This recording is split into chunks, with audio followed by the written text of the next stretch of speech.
Morning, Botai, Shavua Tov. As Pesach gets even nearer, the preparations for Pesach have to actually start now. You can't wait too long. All the halachot have to be learned now so that you can prepare accordingly. There are three basic prohibitions with regards to chametz. The most severe, obviously, as everybody knows, is consumption. Eating chametz on Pesach, if a person does that, he's liable for karet. Then there's also something called hana'ah, benefiting from chametz on Pesach. You can't sell it, you can't derive benefit from it, you can't feed it to your animals. That's also Torah prohibition. And then, even if you don't consume or benefit the chametz, just owning it, that's another isur of bali rayu bali matzeh. Owning chametz, having chametz in one's possession over Pesach is also forbidden.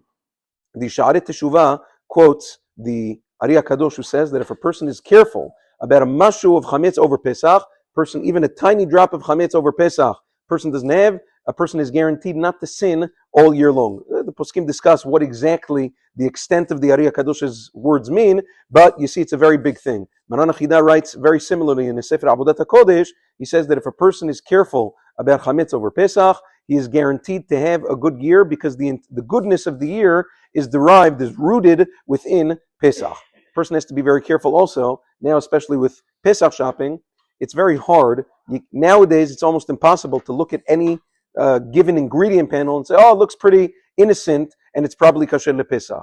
Today, ingredients are so complex, and especially the production and things like that, you shouldn't assume anything, and everything needs a proper, respectable hashgacha for Pesach, as innocent as it may seem. Or there's certain lists that respectable kashriyot put out, the OU, the Star K, the CRC, the JSOR, about things that were researched, and they say, okay, even a regular kashrut throughout the year is good for Pesach, but otherwise, don't make any assumptions on your own. This is or this is not kasher Pesach. It should have a hashgacha on it or backed up by a respectable list.